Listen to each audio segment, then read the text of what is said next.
Mais qu'est-ce qu'on perd?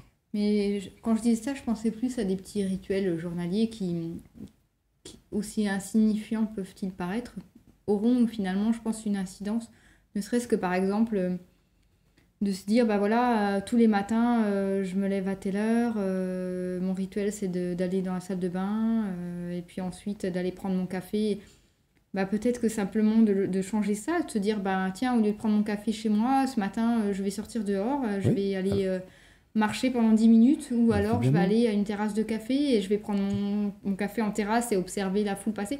Je pense juste à des tout petits rituels aussi, voilà, des petites choses comme ça, Oui, toutes bêtes, mais qui peuvent peut-être permettre en modifiant notre comportement par des petites choses, ça laisse la place à vivre d'autres expériences, à observer d'autres choses, et de fil en aiguille à ouvrir un champ des possibles différent et de nous permettre ensuite d'aller plus loin dans nos réflexions jusqu'à exactement. enfin se rendre compte que oui, ben, manger tous les midis avec mes collègues, On finalement, grandit pas de ça. j'avais un plaisir pour un temps, mais peut-être que maintenant je pourrais faire autre chose, proposer des choses même différentes à mes collègues pour eux aussi qu'ils puissent expérimenter Tout à des fait. choses. Voilà, Il faut je pensais changer. plus à des petites choses ponctuelles à mettre en place dans le quotidien. Ben, je valide parfaitement, mais en fait, si tu veux, quand je parlais de changement, évidemment, on peut changer sous tout un tas d'axes, de domaines, et dans chaque domaine.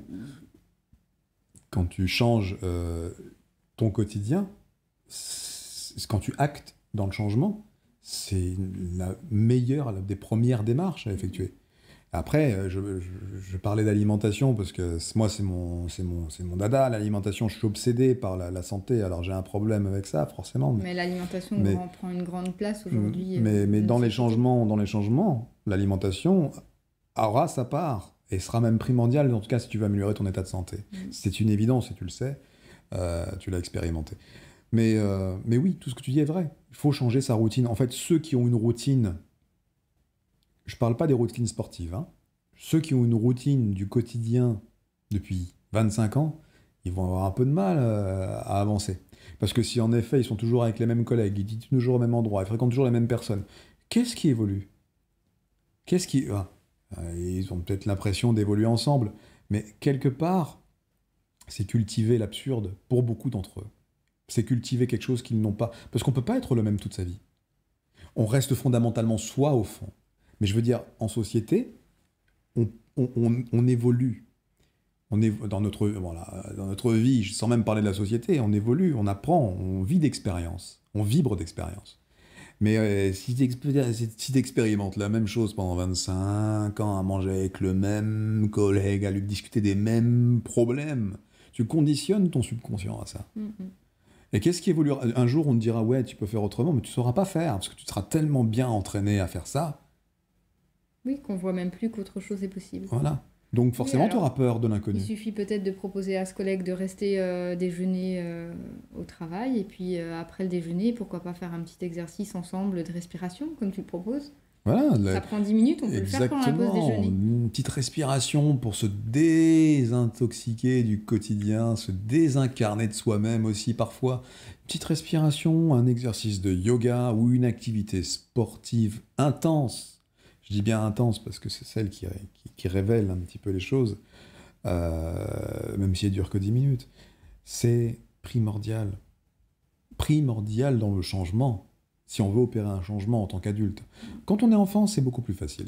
En tout cas, C'est avant vrai. nos 10 ans, c'est beaucoup plus On facile. s'adapte On peut facilement. changer facilement. Tes parents déménagent, tu suis, ça te pose pas de problème. Tu bon, il y a des drames, tu dois t'adapter, ça pose pas de problème. Après, ça dépend de comment les parents te l'infligent et te le font vivre. Mais globalement, toi, avec toi-même en tant qu'enfant, euh, tu t'en sors très très bien. Le changement ne te pas, tu changes de bicyclette, c'est pas un souci. Quand t'es adulte, c'est bizarre, changer de vélo, c'est déjà plus compliqué. Alors que c'est un vélo, tu peux changer de vélo. Ah oui, mais la selle, elle est pas à la même hauteur, le guidon, il est un peu plus bas. Oui, je comprends pas, mon dos, il est... Mais fais-le, adapte-toi à ce nouveau vélo. Et pédale, et tu verras que finalement, tu finiras par l'apprécier. Et si vraiment tu ne l'apprécies pas, bon, bah tu changeras. Mais fais-le. Et l'enfant, oui, l'enfant se pose pas de questions. Il peut avoir 17 vélos par an, il est content. Il le vit simplement. Nous, l'adulte, on est plein de, on a accepté de vivre avec plein de traumas. Et ça, c'est une erreur. Il faut réussir à se désincarcérer de ces choses du passé. Alors c'est facile comme ça, ah ouais, c'est génial, comment tu le dis, Mais en fait, tout le monde va trouver ça difficile, parce qu'on a rendu ça difficile intellectuellement. Mais en réalité, c'est très simple. Il suffit de faire autrement. Maintenant, pourquoi c'est difficile? Parce qu'on a créé des institutions qui créent cette difficulté. On a créé un panel de psychologues, de psychiatres, d'institutions même, qui amènent à ce qu'on se dise, ah mais attends, c'est dogmatisé tout ça. C'est forcément grave. Mais c'est rien. Mais je crois même, j'ai même envie de dire, en fait, on nous a incités À devenir cinglé. Mais oui. à rentrer dans un rythme de vie routinier, répétitif. Et c'est la norme, une fois de plus, qui est comme ça. Et on nous enseigne que c'est bien de faire comme ça. Et finalement, on vit une vie cadencée, pré-réglée. Et c'est aussi pour ça qu'on a du mal à sortir de cette routine. Alors qu'en réalité, je pense que la vie, si on la vivait à notre état le plus brut, le plus naturel possible, il n'y aurait pas un jour pareil. Non. Parce qu'on serait obligé de s'adapter à ce que la nature nous propose, à ce que notre environnement nous propose, et on serait doué d'adaptation naturellement. Exactement. Mais on a perdu ça. On a perdu nos capacités d'adaptation. Et comme je le disais il n'y a pas si longtemps, on a peur de tout et de n'importe quoi aujourd'hui. À quoi on va s'adapter si on a peur de tout? Si tu n'affrontes pas quelque chose, à quoi tu vas t'adapter? On a peur de tout. On a peur de n'importe quoi. Alors que, je veux dire, tu reviens quelques décennies en arrière ou quelques siècles en arrière, il y a des peurs nécessaires. Quand tu te fais... certains neuroscientifiques reprennent toujours ce même exemple, mais quand tu te fais courser par un tigre, il y a un phénomène utile pour l'organisme humain d'avoir peur. Oui, ça c'est une question de survie là. Exactement. Il y a quelque chose en nous qui se passe automatiquement, parce que c'est notre système nerveux autonome qui prend en charge ces données-là, qui nous font réagir ou pas. Hein. Et tu as un tigre avec des dents et des griffes acérées qui te foncent dessus. Tu sais que, bon, globalement, en tant qu'être humain, t'es un peu dans la merde. C'est rare qu'on court plus vite qu'un tigre et qu'on soit plus fort physiquement en tant qu'être humain. Après, peut-être que ça peut arriver, hein. Dans ces cas-là, bravo. Mais c'est normal de flipper de ça. Mais aujourd'hui, parce qu'à l'époque, il n'y avait pas grand-chose de quoi on pouvait avoir peur, attention. Mais aujourd'hui, on est habitué à avoir peur de tout et n'importe quoi. Ce qui fait qu'on a quelque part probablement déconfiguré notre système nerveux autonome, ou du moins on l'a configuré à avoir peur de tout et n'importe quoi. Et est-ce que c'est sain ? Est-ce que c'est sain pour un organisme humain physiologiquement bien réglé, bien établi dans sa nature, d'avoir peur de tout et n'importe quoi? Non, ça engendre des mécaniques auto-immunes, inflammatoires, des dégénérescences, des stress oxydatifs qui n'ont strictement rien à voir dans le corps humain. Et c'est pour ça qu'aujourd'hui, maintenant, on est obligé de faire de la respiration. On est obligé de faire de la méditation. On est obligé de faire du yoga. Enfin, quand je dis obligé, on a amené ces techniques un petit peu. Pourquoi? Parce que finalement, on s'est rendu compte que ça apportait du bien à l'être humain. Et pourquoi? Parce qu'on régule notre système nerveux autonome et notre physiologie. Pourquoi est-ce qu'aujourd'hui on le fait? Est-ce qu'il y a 200 ans, il y a autant de gens en société devaient prendre cours avec un prof pour dire « Attends, excuse-moi, j'ai besoin de me calmer ». Non, parce qu'aujourd'hui tout le monde est devenu fou avec ça. Tout le monde a peur de tout. Tout le monde est trauma partout. Des traumas pourquoi? Pour rien. Une enveloppe mal pliée, ça les fout en l'air. Mais putain, c'est qu'une enveloppe. Mais ça les rend malades. Surveille ton langage, mon ami. Hein. Un meuble mal rangé, bon, voilà, quelqu'un a éternué, ça nous fout en rogne. Mais il n'y a pas de logique à ça, mais on est traumatisé. On est traumatisé par le laxisme de certains parents parfois, et des fois par les traumatisés eux-mêmes. Parce qu'en fait, si tu veux, quand un parent est traumatisé, l'enfant aimant apprendre de ses parents, il observe ses parents et il observe les traumatismes, les comportements traumatiques en tout cas. Pardon. Non, tu peux, c'est naturel. Ça fait partie de la nature. Tu pouvais d'ailleurs le lâcher, hein, tant que tu l'envoies pas sur la télé. Sur ton micro. Tu l'envoies par là-bas, mais pas sur le micro, évidemment, parce qu'il y a des membranes là-dedans, il ne faut pas les abîmer. Hein. Alors, non, mais du coup, voilà, je parle en vrac, mais c'est vrai. Tout ça, c'est d'une hérésie complète. Quand tu réfléchis bien 2 secondes comme en train de le faire là, c'est complètement... Qu'est-ce qu'il y a d'absurde dans ce qu'on est en train de se raconter? C'est juste. Tu vas voir n'importe quelle de tes copines, elle va te raconter tous ses problèmes, qui sont liés à quoi? À des peurs illégitimes. Mais j'ai peur de ça, et j'ai peur de ci, et puis tu te rends compte, mais si j'ai pas... Et puis lui, il m'a dit ça, et puis ma mère, et puis ma grand-mère, et puis mon père... Mais ferme-la. Pardon, mais c'est rien. C'est rien tout ça. Si je te fous un tigre dans les pattes, là, t'as des raisons d'avoir peur. Tout le reste, c'est rien. Mais on a réussi. La société moderne a réussi à nous faire croire qu'on a de nouvelles peurs qui sont viables et saines et légitimes à avoir. Comment ils nous ont fait comprendre ça? Ben, en instaurant une société de psychopathes avec des psychopathes pour nous soigner intellectuellement. C'est-à-dire, qui va soigner ton côté émotionnel instable? Quelqu'un d'émotionnellement instable qui s'est dit, tiens, j'ai pas réussi à régler ça, mais finalement j'ai appris à le faire, j'ai trouvé ça utile. Parce que tout le temps où j'arrivais pas à régler ça, je vivais mal ma vie. J'aimerais bien pouvoir aider les autres à mieux vivre leur vie. Donc je vais leur expliquer comment j'ai réglé ça chez moi. Et en plus, j'ai appris des méthodes induites par quelqu'un, par une institution, qui me permettent d'avoir un fil conducteur pour comment expliquer aux autres, qui sont émotionnellement foutus de la gueule, comment mieux vivre leur vie dans leur quotidien.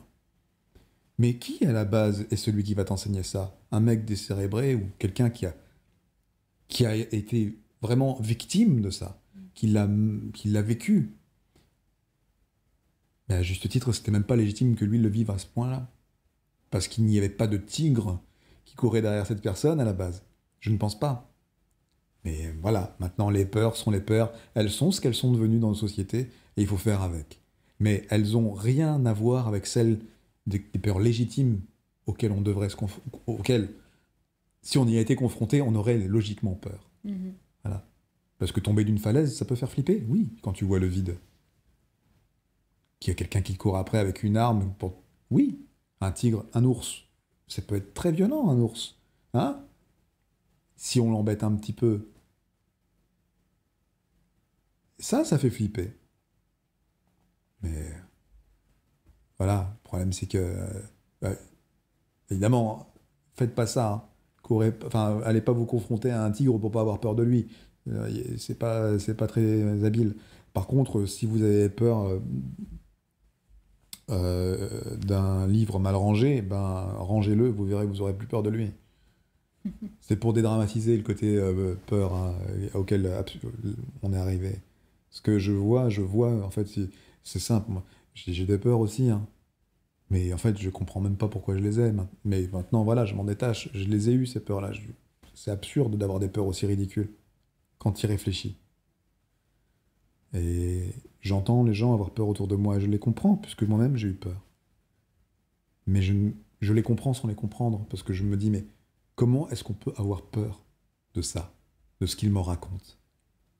J'ai envie de leur dire, confronte-toi à ça, tu verras, tu n'auras pas peur.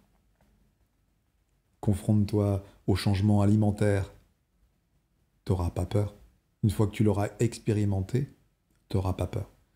Confronte-toi au changement d'environnement, si le précédent ne convenait pas. Une fois que tu te seras confronté à ce changement d'environnement, tu n'auras pas peur. Débarrasse-toi de ce qui t'emmerde, de ce qui t'encombre, que tu gardes depuis des années parce que tu as peur de t'en débarrasser. Bah, débarrasse-t'en, tu n'auras plus peur. C'est tout simple. Évidemment, dit comme ça, c'est pareil. Ah, oh mon Dieu, il est fou. Mais c'est tout simple. Tu veux plus quelque chose, tu t'en débarrasses. Tu as peur de quelque chose, tu t'y confrontes. Et tu règles ainsi les choses. Tu te reprogrammes toi-même. Finalement, ce que tu nous incites à faire, c'est à reprendre notre plein pouvoir. Exactement. Et ton plein pouvoir, il commence ici. Il commence là. C'est pas ailleurs. Tu veux, tu fais. Tu vois, ces gens qui se surpassent sportivement. Il y a des sports qui voilà. Chaque sport a ses légitimités d'être. Hein.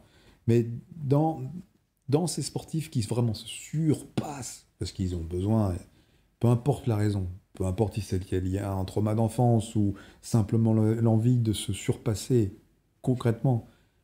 Mais ces gens-là, comment ils arrivent à atteindre ces sommets? Ils ont pris le pouvoir dans leur tête. Ils ont pris le pouvoir, ils ont dépassé leurs propres limites et ils ont surpassé ça. Et du coup, ils s'arrêtent jamais. Ils ont peur de rien. Ça les dérange pas de courir pendant 600 km pour certains. Ils n'ont pas peur de se dire, tiens, je vais me fouler une cheville ou un genou. C'est ridicule, je ne vais pas me fouler une cheville un genou. Pourquoi j'aurais peur de ça? Je cours pendant 600 bornes. Et je le fais. Et ils ne sont pas foulés la cheville et le genou, parce qu'ils n'ont pas eu peur. Par contre, celui qui a un petit peu peur de se fouler la cheville et le genou en courant 50 km, qu'est-ce qui va lui arriver à 48 km? Il va se fouler la cheville. C'est quand même dingue, parce qu'on arrive à créer dans notre esprit une réalité, et ça tu le sais bien, on arrive à matérialiser une réalité à laquelle simplement on l'a cultivée dans notre arrière-boutique. T'as peur d'un truc, t'arrives à manifester le truc qui te fait peur. Et du coup, tu donnes légitimité à cette peur. Parce que ça vient de t'arriver dans la gueule. Oui, tu viens de le fabriquer. Enfin, tu le fabriques depuis 20 ans, mais tu le reproduis de manière répétée. Et ça t'y arrive à très bien le faire. Le meilleur moyen T'as peur de te couper avec un couteau? Tu te coupes avec le couteau. D'ailleurs, je prends l'exemple de ma maman. Elle a toujours peur d'utiliser un gros couteau parce qu'elle a peur de se couper avec. C'est une peur transmise entre frères. Je me demande si c'est pas transmis entre frères et sœurs, parce que même ma tante, même tout le monde a ces mêmes peurs.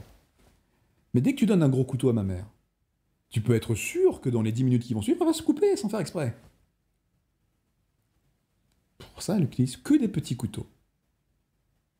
Pour être sûre de ne pas se couper. Parce qu'elle a peur d'utiliser le gros. Alors qu'en réalité, si elle n'avait pas peur d'utiliser le gros, elle ne se couperait jamais. C'est vrai.